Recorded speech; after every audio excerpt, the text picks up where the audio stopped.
People ask me, how can you create art about so many different issues? What ones are most important to you?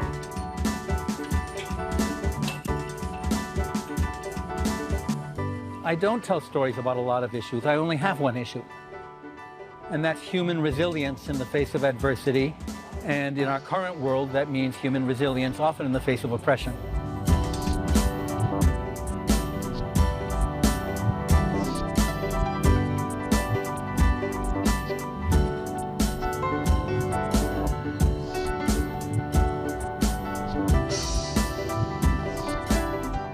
It's intentional to keep art cheap enough that even artists can buy it, and that people whose stories are reflected in the art are the people who can come in here and buy the art. This is not showcasing poor people's stories for rich people tourism.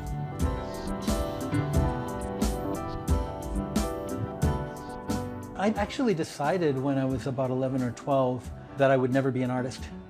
I had this idea that an artist was someone who worked on a huge oil painting that would sell for large amounts of money to be entombed in a suburban mansion and never see the light of day.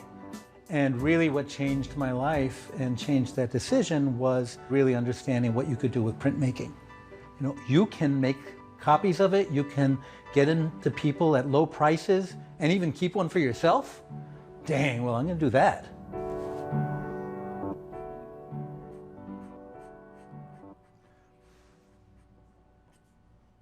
I call myself a healer and trickster organizer disguised as an artist. So whether I'm writing or speaking or counseling organizations or creating pictures, a lot of what I'm doing is taking the experience and the stories of traumatized people and reframing those stories in a way that can help them to move forward. Trauma imposes on us a lot of false narratives about us being bad or colluding with whoever abused us, or those kinds of things that really prevent people from feeling hopeful, from feeling powerful, from being able to speak up for themselves. And that's why dictatorships always try to control or suppress the arts, because they would much rather have causes of people's discomfort, pain, remain mysterious, off the table, and not examined.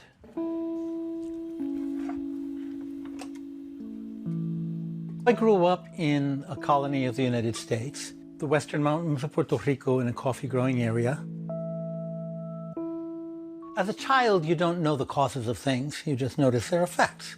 You notice that the vast majority of your neighbors are extremely poor, and yet they're intellectually brilliant, hardworking, and so the normal explanations you get for why people are poor obviously didn't apply. So we moved to the States when I was 11 years old. My father had lost his job at San Juan in the university because of political reasons. And so we moved from the mountains of Puerto Rico to the south side of Chicago during a time of great turbulence, street riots, protests.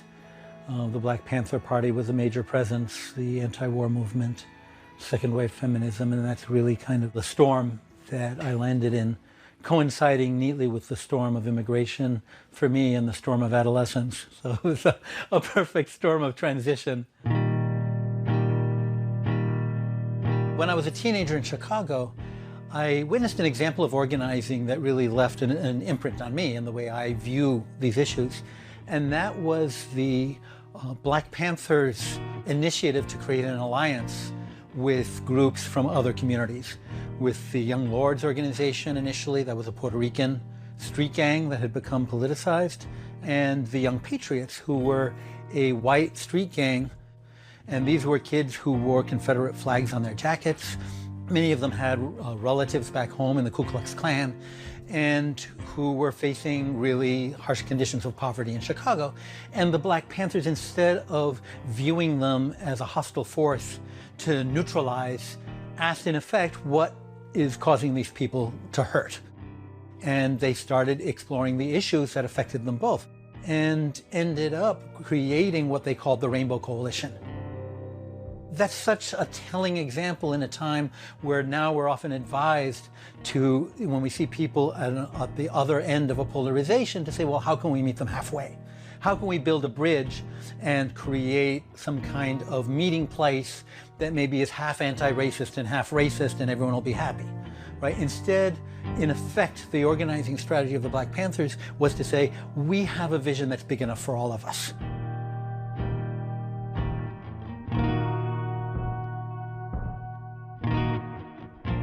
I was part of a current called cultural organizing during the 1980s, 1990s, early 2000s, and part of our mission was to integrate art making into social change and social justice movements.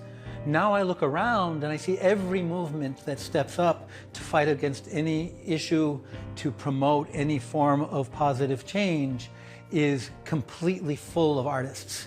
And it is simply taken for granted that art is at the heart of movements and communications. And I can tell young artists that this was not always the case. So do you have a list of what we were thinking of for different locations? So we were thinking about Manuel Ramos for May. Nice. Right. This could be June. That could be June. That's one of the projects that's become part of my work, increasingly in the last few years, is producing an annual wall calendar. This is a combination of old and new art, historical dates having to do with, forward-looking struggles. And it's really been a delight and a way to interconnect with my larger audience around the country. Okay, this is something earthy that could go in April. Mm-hmm. I don't know quite how it happened, but I've always been very serious about outcomes, serious about creating real change. I have no interest in lying on my pillow on my deathbed and saying, well, I didn't change a darn thing, but at least I fought the good fight. The good fight has no interest for me.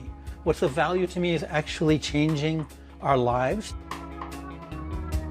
Yes, the world can be changed. And hope is a very, very powerful healing element. It doesn't make sense when people ask me, what keeps you hopeful? No, the real question is, what harm has been so huge that it has damaged people's inherent ability to be hopeful?